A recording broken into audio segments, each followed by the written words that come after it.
کیا میں اس میں آپ سے پوچھ سکتی ہوں کہ انڈیا میں جو چھوٹی بچیوں کی شادیاں ہو رہی ہیں، چھوٹے چائلڈ میرج ہو رہی ہے، انہوں نے کون سا اسلام پڑھ لیا تھا، کون سا قرآن پڑھ لیا، کون سا حدیث پڑھ لی تھی؟ دوسری بات تو یہ ہے کہ مجھے یقین نہیں ہے عائشہ جو تھی 6 سال کی تھیں، کیونکہ آپ اس دور کی بات کر رہے ہیں، اس دور کی جب کوئی حساب کتاب نہیں تھا۔ عائشہ کی ایج کو لے کے میں بہت جلد ایک ویڈیو بنانے والی ہوں، ویسے میں بہت پہلے بھی بنا چکی ہوں، لیکن وہ ویڈیو تقریباً 3 گھنٹے کی تھی، تو میں کوشش کروں گی 1 گھنٹے کی بنانے کی۔ کچھ ایسے مسلم اسکالرز ہیں جو یقین کرتے ہیں کہ عائشہ 6 یا 7 سال کی تھیں، 8 سال کی تھیں۔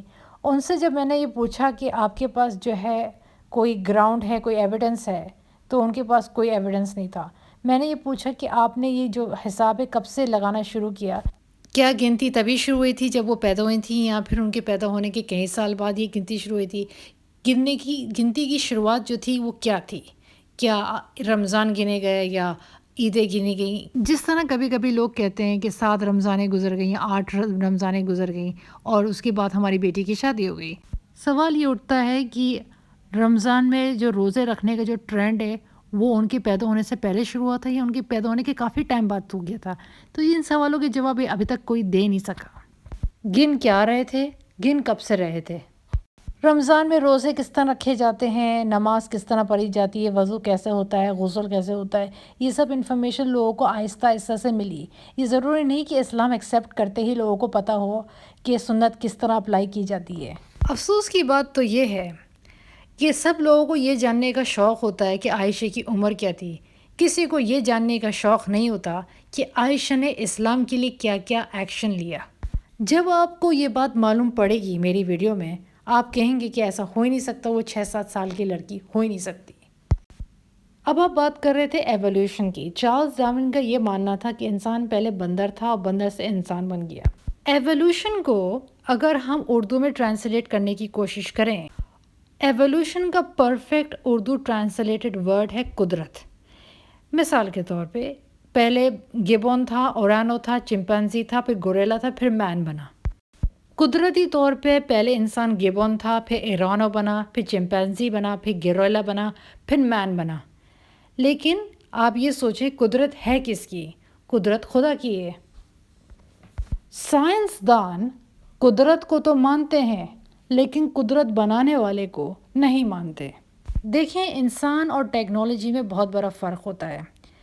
دیکھیں انسان کی ذات کو 5 ڈھانچے ملے، گیبون، اورانو کا، چمپینزی کا، گوریلا کا اور پھر مین کا، اور کہا کہ بھئی دیکھیں انسان پہلے ایسا تھا، پھر ویسا ہوا، پھر ویسا ہوا، پھر ویسا ہوا، پھر ویسا ہوا۔ یہ بھی تو ہو سکتا ہے کہ گیبون الگ چیز تھی، اورانو الگ چیز ہے، چمپینزی الگ چیز ہے، گوریلا الگ چیز ہے اور مین الگ چیز ہے۔ ریلیجن جو ہے ایولیوشن کو نہیں مانتا۔ ہم یہ کہتے ہیں کہ یہ الگ الگ جانور تھے، یہ ضروری نہیں، یہ انسان جو ہے نا ٹیکنالوجی نہیں ہوتے جو ایڈوانس ہوتے رہے۔ دیکھیں کنو الگ چیز ہوتی ہے اور موسم بھی الگ چیز ہوتی ہے۔ خدا کی قدرت آئی فون کی طرح نہیں ہے کہ آئی فون 10 آیا پھر ایک دم سے 12 آ گیا and so on and so forth. جب ایک انسان ایک سائنسدان بن جاتا ہے یا پھر ایک انسان سائنسدانوں کو ماننے لگتا ہے، وہ اپنی ذہنیت کو خدا کی ذہنیت سے میچ کرنے لگتا ہے۔ ان کی سوچ کچھ اس طریقے سے ہوتی ہے کہ جس طرح انسان کی ذہنیت ایڈوانس ہوتی رہتی ہے، اسی طرح ان چیزیں بھی ایڈوانس ہوتی چلی گئیں۔ مذہبی لوگوں کی ذہنیت کچھ اس طریقے سے ہوتی ہے کہ وہ کنوں کو الگ فروٹ سمجھتے ہیں اور موسمی کو الگ فروٹ سمجھتے ہیں۔ وہ یہ نہیں سوچتے ہیں کہ کنو جو ہے یا پھر موسمی جو ہے وہ کنوں کا ایڈوانسڈ ورژن ہے۔ وہ یہ اس طرح سے نہیں سوچتے کہ کنو جو ہے ایڈوانس ہو گیا اور وہ موسمی بن گیا اور اس لیے موسمی جو ہے کنو کا ایڈوانسڈ ورژن ہے۔ اب رہا سوال یہ کہنا کہ مذہب جو ہے صرف مڈل ایسٹ کے علاقوں میں آیا، یہ بھی غلط ہے، کیونکہ ایک اور تھیوری بھی ہے کانٹیننٹل ڈرفٹ تھیوری، کہ یہ جتنے بھی کانٹیننٹس تھے یہ سب آپس میں جڑے ہوئی تھیں، یہ سب کانٹیننٹس۔ اسلام میں مانا جاتا ہے 124,000 پروفٹس آئے، جس میں سے صرف 25 کا ذکر قرآن پاک میں ہے، اور ان 25 میں سے 19 جو ہے ببلیکل ہے، بائبل کے ہیں۔ ضروری نہیں ہے کہ کیونکہ ان کا نام مشہور نہیں ہوا تو وہ دنیا کے کونے کونے تک نہیں پہنچے۔ یہ سوچ غلط ہے اور بے بنیاد ہے۔ جب ہم کسی کی پرفارمنس دیکھتے ہیں، ڈانس پرفارمنس دیکھتے ہیں، جو ان کے آس پاس جو پیچھے لوگ ڈانس کر رہے ہوتے ہیں وہ بھی ڈانس کر ہی رہے ہوتے ہیں، لیکن ان کو کوئی جانتا نہیں، کوئی پہچانتا نہیں۔ اس کا مطلب یہ نہیں ہے کہ انہوں نے پرفارمنس نہیں کی۔ مشہور نہ ہونے کا مطلب یہ نہیں ہوتا کہ انہوں نے پیغام نہیں پہنچایا۔ تو یہ سوچ بے بنیاد ہے۔ آپ نے ہومو سیکشولیٹی کو لے کے ایک بات بولی تھی. ایک پروفٹ تھے قرآن میں، پروفٹ لوت، بائبل میں پروفٹ لاٹ. یہ ویڈیو آپ ضرور دیکھیے گا، دونوں ویڈیو میں آپ کو ایسا کرتی ہوں لنک میں بھیج دیتی ہوں. Prophet lot in the Bible and the Quran. Prophet Lot, prophet lot وہ پروفٹ تھے جنہوں نے homosexuality, gays and lesbians کو پروہیبٹ کر دیا تھا. تو اسلام میں، قرآن میں، تورا میں یہ جو homosexuality, gays and lesbians ہیں یہ پروہیبٹڈ ہیں. یہ اسلام کو یہ سب چیزیں پسند نہیں. اب اگر یہ دنیا میں ہو رہی ہیں تو اس میں ہمارا کوئی قصور نہیں ہے. جس طرح انسان اپوسٹیٹ پروفٹ کو دیکھتا ہے، کرسچن پرنس کو دیکھتا ہے، ڈیوڈ ووڈ کو دیکھتا ہے، ٹھیک ہے، ان کی ریفیوٹیشن ویڈیوز بھی دیکھیں نا. دیکھیں، اگر آپ کو سچ معلوم کرنا ہے اور آپ کو سچائی معلوم کرنی ہے تو یہ معلوم بھی کرنا انسان کو چاہیے کہ یہ ان کی ریفیوٹیشن، ان کے اوپر ریفیوٹیشن ویڈیو بنی یا نہیں، اور وہ کتنی جائز ہے اور کتنی حقیقت ہے. انسان کو اپنے خود کے بطور معلومات کرنی چاہیے.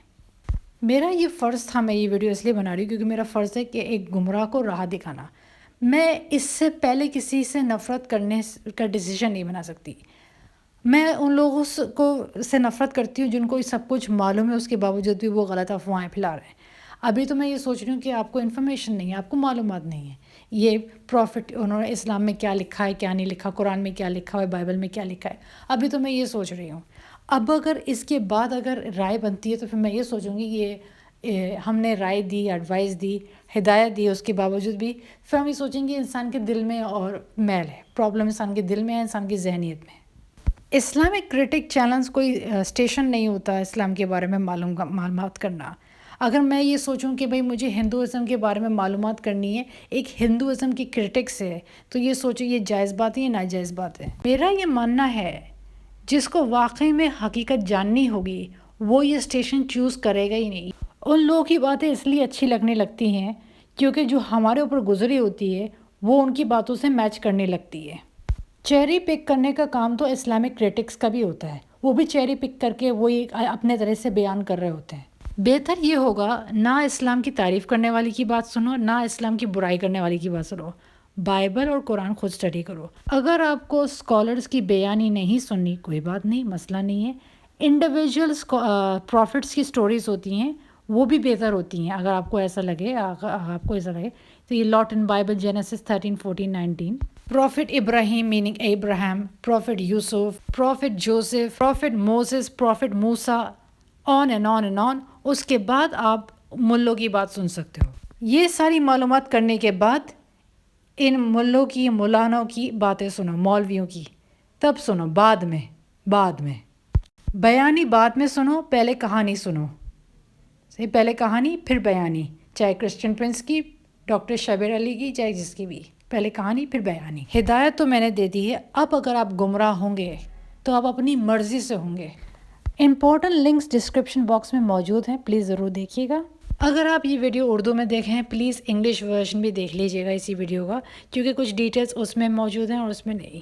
ایک ایتھیسٹ نے شیخ احمد دیدت سے ایک سوال پوچھا، آپ کو کیسا لگے گا کہ اگر آپ مرنے کے بعد آپ کو پتہ چلا کہ آخرت جو ہے جھوٹی تھی؟ تو شیخ نے جواب دیا، میں اس سے زیادہ بدتر نہیں سمجھوں گا جب کہ ایک کافر مرا اور اس کو پتہ چل جائے کہ یہ جو سب کچھ سچ تھا. مجھے اتنا برا نہیں لگے گا جتنا اس کو برا لگے گا جس کے اندر بھروسہ نہیں تھا اور اس کو یہ پتہ چل جائے کہ یہ سب کچھ سچ تھا.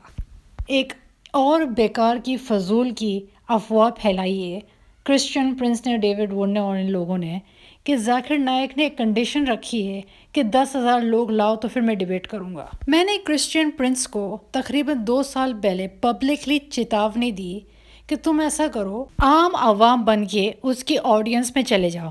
تمہارا چہرہ کوئی نہیں پہچانتا، تمہارا اصلی نام ویسے بھی کرسچن پرنس تو ہے نہیں، آپ پبلک عوام بن کے چلے جاؤ اور سوال پوچھو. عام پبلک بھی تو کبھی کبھار اس سے بحث بازی کرتی ہے. پبلک میں اٹینڈ کر لو، سوال کر لو، بحث بازی کر لو، اور پوری دنیا دیکھ لے گی کتنے بڑے افلاطون ہو. اس نے میری پبلک چیتاونی کو ٹوٹلی اگنور کر دیا.